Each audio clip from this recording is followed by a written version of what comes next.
मत्स्य अवतार, सत्यव्रत और दिव्य मछली। बहुत समय पहले की बात है, जब पृथ्वी पर चारों ओर हरियाली थी और राजा सत्यव्रत राज करते थे। राजा बहुत ही दयालु और धार्मिक व्यक्ति थे। एक सुबह जब सूरज की पहली किरणें धरती को छू रही थीं, राजा सत्यव्रत कृतमाला नदी के किनारे अपनी सुबह की प्रार्थना और तर्पण कर रहे थे। उन्होंने नदी के शीतल जल को अपनी अंजुलि में लिया ताकि वे सूर्य देव को जल अर्पित कर सकें।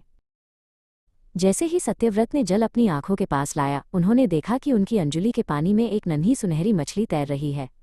वो मछली इतनी छोटी थी कि एक उंगली के बराबर भी नहीं थी। राजा ने उसे वापस नदी में छोड़ना चाहा, लेकिन तभी एक चमत्कार हुआ। वो छोटी सी मछली मनुष्यों की आवाज़ में बात करने लगी। उसने कहा, हे राजन, कृपया मुझे इस नदी में न छोड़ें। यहाँ बड़ी मछलियाँ मुझे खा जाएंगी। क्या आप मेरी रक्षा करेंगे? राजा सत्यव्रत मछली की कोमल आवाज़ सुनकर द्रवित हो उठे। उन्होंने निश्चय किया कि वे इस नन्ही जीव की रक्षा करेंगे।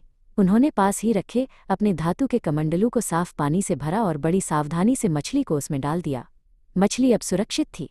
राजा उसे लेकर अपने महल की ओर चल दिए, ये सोचकर कि अब ये छोटी सी मछली उनके पास हमेशा सुरक्षित रहेगी। लेकिन अगले ही दिन एक अनोखी घटना घटी। जब राजा उठे तो उन्होंने देखा कि मछली रात भर में इतनी बड़ी हो गई थी कि वो अब उस कमंडलू में ठीक से मुड़ भी नहीं पा रही थी। मछली ने कहा, राजन, ये स्थान मेरे लिए बहुत छोटा है, मुझे कहीं और ले चलिए। राजा ने उसे तुरंत एक बड़े मटके में डाल दिया, लेकिन कुछ ही घंटों में मछली मटके से भी बड़ी हो गई। राजा चकित थे कि कोई मछली इतनी जल्दी कैसे बढ़ सकती है। राजा सत्यव्रत मछली को महल के बगीचे में बने एक सुंदर सरोवर में ले गए। उन्होंने सोचा कि यहाँ तो उसे बढ़ने के लिए बहुत जगह मिलेगी, परंतु देखते ही देखते मछली का आकार सरोवर से भी बड़ा हो गया। उसका शरीर इतना विशाल हो गया कि सरोवर का पानी बाहर छलकने लगा।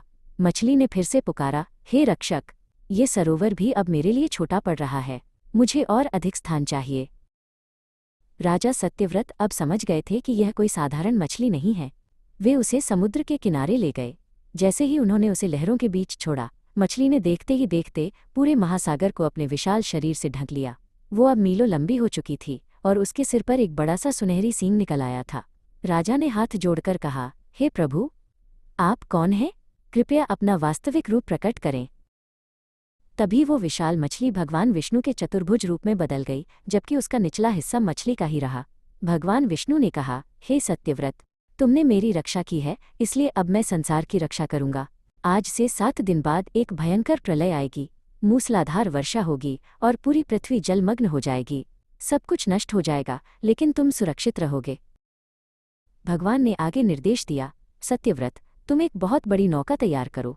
उस नौका में तुम सभी जड़ी बूटियों, अन्न के बीजों और संसार के समस्त प्राणियों के जोड़ों को सुरक्षित रख लो। जब प्रलय का जल बढ़ने लगे, तब तुम सप्तर्षियों के साथ उस नौका पर सवार हो जाना। घबराना मत, मैं तुम्हारी सहायता के लिए वहां उपस्थित रहूंगा। राजा ने भगवान की आज्ञा मानकर तैयारी शुरू कर दी। 7वें दिन वैसा ही हुआ जैसा भगवान ने कहा था। आकाश से भारी वर्षा होने लगी और समुद्र अपनी सीमाएं लांघने लगा। देखते ही देखते चारों ओर पानी ही पानी हो गया। राजा सत्यव्रत अपनी नौका के साथ लहरों पर तैर रहे थे। तभी वहां वही विशाल मत्स्य भगवान प्रकट हुए। राजा ने भगवान के कहे अनुसार नागराज वासुकी को रस्सी बनाया और नौका को मछली के विशाल सींग से बांध दिया। पूरी रात प्रलय का तांडव चला, लेकिन भगवान मत्स्य ने उस नौका को डूबने से बचाए रखा। इस दौरान भगवान ने राजा सत्यव्रत को वेदों का ज्ञान और सृष्टि के रहस्यों के बारे में बताया। जब प्रलय का वेग शांत हुआ तो नई सृष्टि का आरंभ हुआ। राजा सत्यव्रत को वैवस्वत मनु के नाम से जाना गया, जो इस नए युग के पिता बने। भगवान विष्णु के इस मत्स्य अवतार ने न केवल राजा की, बल्कि समस्त जीवन और ज्ञान की रक्षा की।